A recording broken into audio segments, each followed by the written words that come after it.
Bonjour à tous, j'espère que vous allez bien, c'est Def, aujourd'hui on se revoit pour une nouvelle vidéo. Alors aujourd'hui je ne suis pas seul, j'ai invité des invités. Ouais, c'est le principe d'inviter, c'est que tu invites forcément des invités. Ferme ta gueule. Aujourd'hui j'ai gentiment demandé à Enzan et à Kevin Ordirac de venir faire une vidéo avec moi. Demandez gentiment, t'es sûr? Ouais. Bref, avant qu'ils arrivent et qu'ils débarquent chez moi pour faire la vidéo, je voudrais vous expliquer le concept de la vidéo d'aujourd'hui. Tout d'abord, je tiens à dire que ce concept vient de Canada, il a été fait par le youtubeur Madiba. Alors déjà, c'est du plagiat, mais je l'assume. Chacun sa vie, poteau. Bref, je vais vous expliquer. Bref, le concept est tout simple. On doit citer chacun 3 anecdotes. 2 de ces anecdotes sont fausses et une seule est vraie. On va devoir deviner laquelle est vraie pour pouvoir ensuite s'accaparer du compte Facebook de l'autre. Bref, j'espère que c'est clair. On va attendre les invités. Bon, les invités sont arrivés. Il y a ici Kevin Ordirac, il est là, le petit.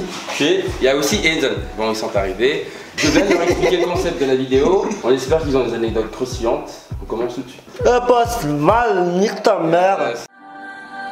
On couple là zao, misy mikôty koa zao, efa friendzone na. Ny friendzone na fa tsy hoe vao friendzone. Marina, vous êtes là, c'est vous en couple là. Zay marina tenenina lahy. Ah, c'est Marina. Zay marina.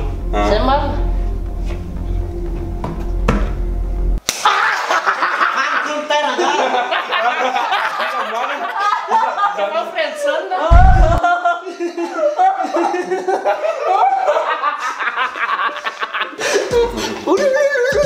Zay any party ako.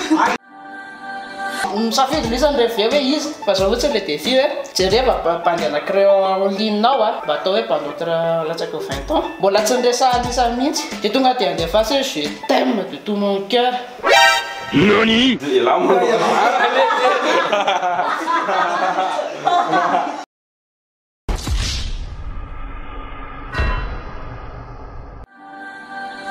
J'ai déjà participé à un workshop, j'ai déjà fait un plan à 3, j'ai déjà eu une crampe à l'habit pendant l'acte. Ça manao hoe les crampes. Maintenant je prends là, je l'ai une crampe de là. Crampe au mal. Zay ane le problème. Zay le antenenako hoe za tsy tokony hanao antikilanao ty. Continue azafady Andriamatoa.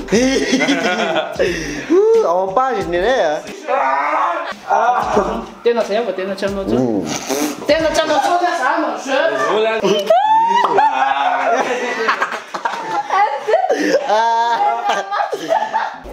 Ahoana izy? Sokona hitanazy voaloha.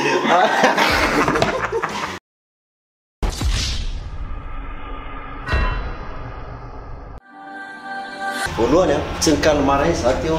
Faharoa 31 isan'ny exako. Fahatelo anankitelo ny isan'ny ondako. Ny latsy Sy sakafo le izy 31 exany de telo ny andany ambony fandriana. De fiaina. Ouais, je fais mon mentalisme là. Je suis le 31 isan'ny ex. Les ondana ça les. Nenazy ka zay la marina. Nenazy zay piso. Ka o kaloha mangalala zava-tsapany izy. Tapte. Zay piso. Dina tsara ny ala teo. Natopasa. Any ala hoe mamavely izy teo. 31 isan'ny zay marina. Zay ny ala marina. Ny ala La veste sakafo maraina. Zay de nous. marina le.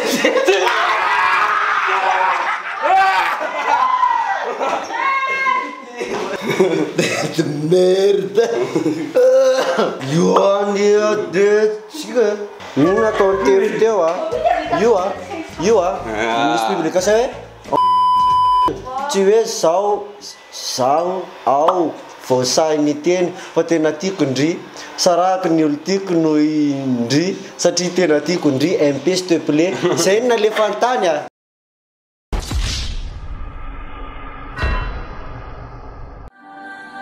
Bon, on a décidé d'arrêter là parce qu'il y avait des trucs qui s'enchaînaient. Ça virait un peu au cauchemar, mais bon. Ça devient des problèmes personnels après, mais bon, c'était quand même un bon jeu. N'hésitez pas à le tester chez vous. Lui, il va peut-être finir célibataire ce soir. Moi, je vais peut-être lâcher la réputation. Lui, Ça met des psychotes ça. Il n'a rien fait, du coup, il a gagné le gars. Voilà, j'espère que ça vous a plu. N'hésitez pas à me suivre sur Instagram et sur Snapchat. Mes réseaux s'affichent là maintenant à l'écran. N'hésitez pas à suivre celle-là, Kevin Ordirac et Enzana et Priscilla aussi, mais bon, elle est. Fuck touch. Bon, c'était une bonne vidéo. On se revoit très vite pour une nouvelle vidéo. Pareil tout le monde.